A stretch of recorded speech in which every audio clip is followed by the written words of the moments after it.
Mr. Lee, Malcolm, thank you. Thank you so much for giving me the time to talk about this wonderful film. I really enjoyed it. So let me start by asking.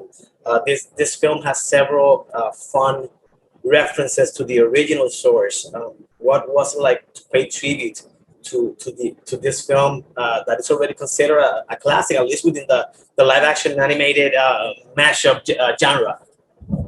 Yeah, we certainly wanted to pay homage to the movie and pay respect to that movie. But we're 25 years removed from it, and so we want to be able to, one of the things we did was have an animated LeBron, which interacted with animated Bugs Bunny, and so yeah, we wanted to pay homage to it, but also like take advantage of all the new technology that's been created in animation and hybrid movies for the past 25 years.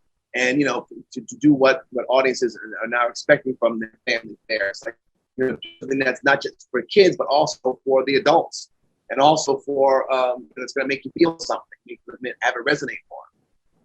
So talking about LeBron, I was working with the king of basketball, not just as a producer or the boss, but directing him. He has shown some acting job before, so I was working with him. LeBron's great. He takes the craft very seriously. Probably as seriously as he takes basketball. I think anything he does, he wants to be great at it. And so he's open to direction. He's naturally funny. He wants to have fun. Likes to poke fun at himself. So working with him was a real pleasure because I was a fan from afar, and then got to be a fan up close as well. So what is your favorite Looney Tunes character, and what was it like not working with that character without like bringing him to the spotlight, like the star of the movie? My favorite Looney Tunes character is Daffy Duck. To me, he's just the funniest character. He's got a lot of range in his humor too. He's very droll, and sometimes he can be very manic. And I think that he just cracks me up with his one-liners and his sarcasm. So Daffy Duck's my favorite. So thank you for that. I have always been intrigued by how difficult it is to direct a film that combines live action with animation. And you haven't worked with a film like this before. So how does it compare with what you have done before? And how difficult it is to mash up together and work with so many different styles, like 2D animation, 3D animation, live action, and then all together? It's a process, it was a real challenge, but again, one that I really welcomed, after I got over the kind of intimidation factor of it. It was really a different experience, but a lot of times, a lot of the process is the same. It takes a little bit more imagination and takes more time at the end when you start to incorporate all the elements of 2D animation and the visual effects of that they're going to be interacting with the live action. So, it just takes it's a longer process.